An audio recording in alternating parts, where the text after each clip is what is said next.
Hello friends, welcome to SSC coaching centre. दोस्तों, आज के वीडियो में हम बात करेंगे चक्रवृद्धि ब्याज के प्रश्नों की। और सबसे अच्छा ट्रिक रहता है रेशियो ट्रिक।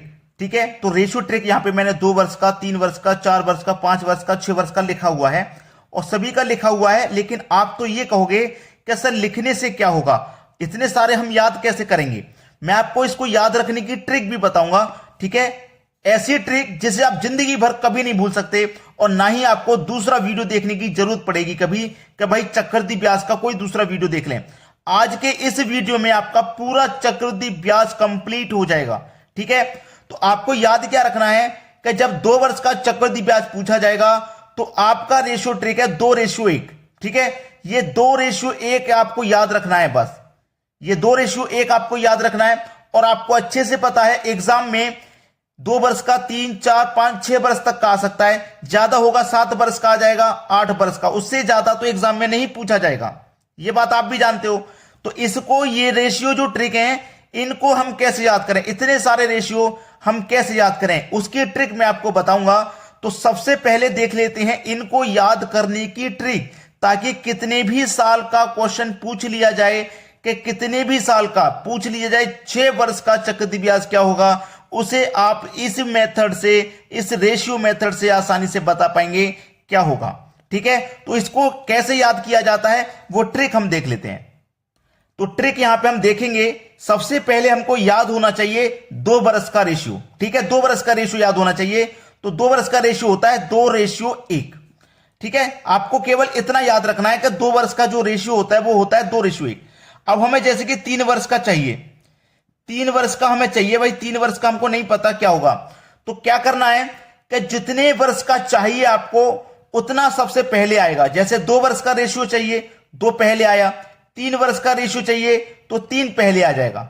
इतना आपको हमेशा ध्यान रखना है कि जितने भी वर्ष का हमें रेशियो चाहिए उतना वर्ष का पहले आ जाएगा। यानी कि 3 वर्ष का चाहिए तो 3 पहले। अब देखिए 2:1 है ना, इनको जोड़िए, 2 और 1 3 हो जाएगा, यहां लिख दीजिए। अनुपात लास्ट में 1 आएगा हमेशा। अब जोड़ने के लिए कुछ नहीं है ना, लास्ट में 1 आ जाएगा। जैसे मान लो आपको 4 वर्ष का रेशियो नहीं पता क्या है, 4 वर्ष का रेशियो नहीं पता, कोई बात नहीं, 4 तो पहले आएगा। जितने वर्ष का निकालेंगे उतना पहले आएगा। ठीक है, अब क्या करेंगे, इसको जोड़िए, 3 और 3 6 लिख दीजिए यहां पे। अनुपात अभी जोड़ने के लिए है, 3 और 1 लिखिए, 4 हो जाएगा। अनुपात अब जोड़ने के लिए कुछ नहीं है तो 1 हो जाएगा। बस 5 वर्ष का आपको रेशियो चाहिए, 5 वर्ष का रेशियो चाहिए। आपको याद नहीं है कोई बात नहीं, 5 वर्ष का चाहिए तो 5 पहले आ जाएगा। इनको जोड़िए, 4 और 6 10। अभी जोड़ने के लिए है, फिर जोड़िए 6 और 4 10। अभी जोड़ने के लिए है, फिर जोड़िए 4 और 1 5। और अब लास्ट में जोड़ने के लिए कुछ नहीं तो 1 हो जाएगा। यानी कि जितने वर्ष का हम निकालेंगे उतना पहले आएगा और 1 हमेशा लास्ट में आएगा। ठीक है, अब 6 वर्ष का भी आपको याद नहीं होगा, 6 वर्ष का आपको याद नहीं है, कोई बात नहीं, याद नहीं है तो 6 वर्ष का है तो 6 पहले आ जाएगा, इतना तो मालूम है। चलिए अब इनको जोड़ो, 5 और 10 15 आ जाएगा, 10 और 10 20 आ जाएगा, 10 और 5 15 आ जाएगा, 5 और 1 6 आ जाएगा। अब लास्ट में कुछ नहीं तो 1 आ जाएगा। 7 वर्ष का चाहिए, कोई बात नहीं, 7 वर्ष का भी आप निकाल पाओगे। ठीक है, 7 वर्ष का भी निकाल पाओगे। जब 7 वर्ष का निकालोगे तो 7 पहले आ जाएगा। 6 और 15 21 हो जाएगा, 15 और 20 35 हो जाएगा, 20 और 15 ये फिर से 35 हो गया, 15 और 6 21 हो गया, 6 और 1 7 हो गया। लास्ट में जोड़ने के लिए कुछ नहीं तो 1 आ जाएगा। यानी कि कहने का मतलब है कि आपको केवल 2 वर्ष वाला रेशियो याद होना चाहिए, 2:1। उसके बाद वो 4 वर्ष का पूछ लेता है और आपको ये रेशियो मेथड याद नहीं है, कोई बात नहीं, बस 2:1 याद है ना, 2 वर्ष का, उसी से आप सारे आगे तक निकालते जाओगे। अब बहुत सारे बच्चे कमेंट कहेंगे कि सर अगर 49 वर्ष का पूछा गया तो कैसे निकालेंगे हम ब्याज, अगर 55 वर्ष का पूछा गया तो कैसे निकालेंगे, क्या हम ये 55 वर्ष तक लिखते जाएंगे तब निकालेंगे। भाई मुझे एक ऐसा क्वेश्चन सेंड कर देना जिसमें कभी 55 वर्ष का पूछा हो, 49 वर्ष का पूछा हो, 63 वर्ष का ब्याज पूछा हो, चक्रवृद्धि ब्याज 2 साल, 3 साल, 4 साल, इतना ही आता है हर बार क्वेश्चन में। आप पिछले 10 साल के पेपर उठा के देख लेना, 2 साल का, 3 साल का, 4 साल का, कभी कभी 5 वर्ष का आ जाता है, बस उससे आगे नहीं आता। ठीक है, अब हम इसके आधार पे क्वेश्चन देख लेते हैं, जिससे कि रेशियो क्वेश्चन पे कैसे लगता है आपको आसानी से आ जाए। ठीक है, अब क्वेश्चन देख लेते हैं। प्रश्न है आपका, 4,000 रुपए पर 10% चक्रवृद्धि ब्याज की दर से 2 वर्ष का चक्रवृद्धि ब्याज क्या होगा? कितने वर्ष का? 2 वर्ष का। और 2 वर्ष का तो आपको याद ही है, 2:1। ठीक है, अब जो राशि है ना उसको लिख लीजिए। 4,000 रुपए की राशि है, रेट 10% का है, तो 4,000 का आप क्या करोगे? 10% निकालोगे। परसेंट का मतलब बटे में 100, तो 1 0 से 1 0 गया, 1 0 से 1 0 गया, कितना आ गया? 4,000। अब देखिए रेशियो हमारे पास कितनी है? 2 रेशियो है ना, तो इसको हमें 2 बार निकालना है। 400 बचाना, 400 का फिर से निकालेंगे, जो बची हुई राशि होती है उसका फिर से निकालते हैं। रेट 10% था ना, तो 10% ही निकालेंगे। ठीक है, 2 0 से 0 गया, 0 से 0 40 बचा। पहले कितना निकल के आया? 400, तो पहले वाले रेशियो के ऊपर लिखो। बाद में 40 निकल के आया, तो बाद वाले रेशियो के ऊपर लिखो। 400 का 2 गुना कर दो 800, 40 का 1 गुना कर दो तो 40 ही रहेगा। तो 800 और ये 40 मिलकर के कितना हो जाएगा भैया? 840 हो जाएगा। ये आपके सवाल का बिल्कुल सही जवाब है। अभी भी बहुत सारे बच्चे ऐसे होंगे जो ये कह रहे होंगे भाई समझ में नहीं आया, या फिर 2 वर्ष का निकालना तो आसान था, आपने बता दिया। अभी पूरा वीडियो देखते जाइए, सब कुछ क्लियर होने वाला है। ठीक है, चलिए अब देखते हैं अगला सवाल। अगला प्रश्न है, 10,000 रुपए पर 10% चक्रवृद्धि ब्याज की दर से 3 वर्ष का चक्रवृद्धि ब्याज क्या होगा? 3 वर्ष का रेशियो याद नहीं है आपको 3 वर्ष का, लेकिन 2 वर्ष का तो याद है। 2 वर्ष का रेशियो तो याद है, क्या है 2 वर्ष का? 2:1, यही तो है। अब 3 वर्ष का याद नहीं है, तो 3 वर्ष का जब याद नहीं है तो आप निकाल लोगे। कैसे निकालोगे? 3 वर्ष का है ना, तो 3 तो पहले आएगा ही आएगा, ये तो मैं आपको बता चुका हूं। अब इनको जोड़ दो, 2 और 1 3 अनुपात है। अब जोड़ने के लिए कुछ नहीं है तो 1 आ जाएगा, बताया था मैंने। अब चलो राशि कितनी है? 10,000 रुपए की। ठीक है, 10,000 रुपए की। रेट आपका 10% का है, 10 लिखेंगे। परसेंट का मतलब बटे में 100, तो 2 0 से 2 0 गया, 1,000 बचा। 1,000 का फिर से निकालेंगे 10%, परसेंट का मतलब बटे में 100। यहां भी 2 0 से 2 0 गया, 100 बचेगा। 100 का फिर से निकालेंगे 10%, परसेंट का मतलब बटे में 100, यानी कि 100 से 100 गया। हमारे पास 3 रेशियो है ना, तो 3 बार निकालेंगे। 4 रेशियो होंगे तो 4 बार। पहले कितना निकल के आया? 1,000, तो पहले वाले रेशियो के ऊपर। बाद में 100 निकल के आया तो दूसरे वाले रेशियो के ऊपर। बाद में 10 निकल के आया तो तीसरे वाले रेशियो के ऊपर। 1,000 का 3 गुना कर दो तो 3,000 हो जाएगा। 100 का 3 गुना कर दो तो ये 300 हो जाएगा। 10 का 1 गुना कर दो तो ये 10 हो जाएगा। तो 3,310 सबको जोड़ लेंगे आप, तो 3,310 हो जाएगा।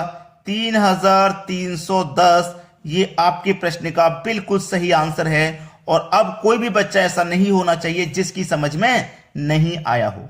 चलिए अब देखते हैं अगला प्रश्न। अगला प्रश्न है, 5,000 रुपए पर 10% चक्रवृद्धि ब्याज की दर से 4 वर्ष का चक्रवृद्धि ब्याज क्या होगा? 4 वर्ष का पूछा है ना। अभी पिछले क्वेश्चन में हमने 3 वर्ष का निकाला था, और 3 वर्ष का आपको याद हो गया होगा कि 3 वर्ष का क्या था? 3:1, यही तो था। अब हमें चाहिए 4 वर्ष का। 4 वर्ष का चाहिए तो आपको मालूम है 4 वर्ष का चाहिए तो 4 पहले आ जाएगा। ठीक है, 3 और 3 को जोड़ेंगे तो 6, 3 और 1 को जोड़ेंगे तो 4, और अब जोड़ने के लिए कुछ नहीं है तो 1 आ जाएगा। समझ में आया ना। अब हमारे पास राशि कितनी है? 5,000 की, तो 5,000 लिखेंगे। रेट 10% का है तो 10 निकालेंगे। 10% निकालो, परसेंट का मतलब बटे में 100, तो 2 0 से 2 0 गया, कितना आया? 500। अब देखो 4 रेशियो है ना, तो हमें 4 बार निकालना है। 500 का फिर से निकालेंगे 10%, परसेंट का मतलब बटे में 100। 2 0 से 2 0 कट गया, 50 बचा। 50 का फिर से निकालेंगे 10%, परसेंट का मतलब बटे में 100। 2 0 से 2 0 गया, 5 बचा।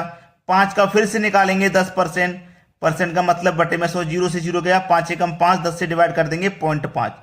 4 बार निकल के आ गया। पहले निकल के आया 500, तो पहले वाले रेशियो के ऊपर लिखो, बाद वाले रेशियो के ऊपर, ये वाला तीसरे रेशियो के ऊपर, और लास्ट वाले रेशियो के ऊपर लिख दीजिए।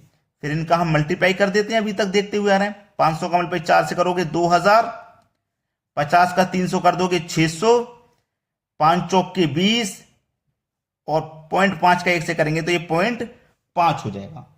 बस यहां पे सवाल आपका खत्म हो गया। कुछ बचा क्या प्रश्न में? 50 का मल्टीप्लाई 6 से करेंगे, सॉरी यहां पे 600 नहीं 300 आ जाएगा, गलती से 600 लिख गया, 300 आएगा। अब सबको क्या कर देना, बस जोड़ देना है, आंसर आ गया।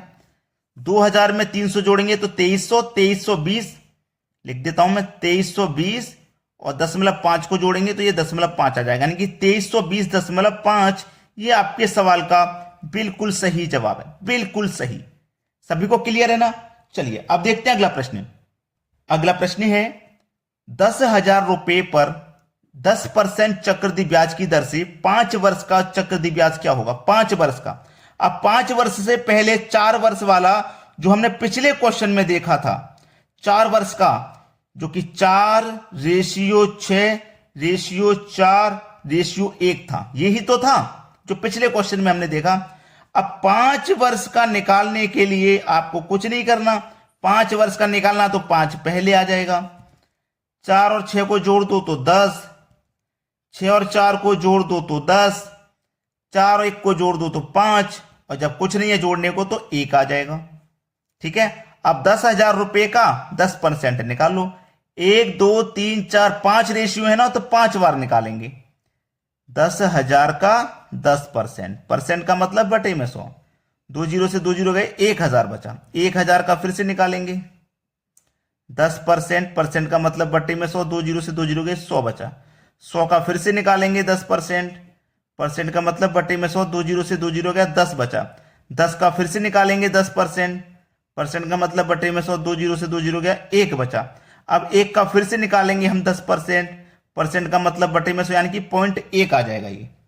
ठीक है, इसको जब हम सॉल्व करेंगे तो 0.1 आ जाएगा। अब सबसे पहले वाला सबसे पहले रेशियो के ऊपर लिखो 1000, फिर दूसरा वाला दूसरे के ऊपर 100, तीसरा वाला तीसरे के ऊपर, चौथा वाला चौथे के ऊपर, लास्ट वाला लास्ट वाले के ऊपर 0.1। अब एक हेर कमल पे 5 से कर दो तो ये 5,000 हो जाएगा। ये 500 कमल पे 10 से कर दो, ये 1,000 हो जाएगा। 10 कमल पे 10 से कर दो 100 हो जाएगा, ये 5 हो जाएगा, और ये 0.1। सबको जोड़ देना है। 5,000 में 1,000 जोड़ूंगा तो 6,000, 6,000 में जोड़ूंगा 100 तो 6,100, यानी कि 6100, और ये 5 जोड़ देंगे तो ये हो जाएगा 6105, और फिर लास्ट में कितना 10.1। ये आपके सवाल का बिल्कुल सही जवाब है। तो मुझे आप कमेंट करके ये बताइएगा कि ये रेशियो मेथड आपको कैसा लगा। अगर आप बिना लाइक किए जा रहे हो वीडियो को तो ऐसा बिल्कुल ना करें, लाइक करके जाया करें। वीडियो आपने देखा अच्छा लगा, लाइक करके जरूर जाया करो, और ये रेशियो मेथड आपको कैसा लगा कमेंट करके जरूर बताइएगा। ठीक है दोस्तों, धन्यवाद।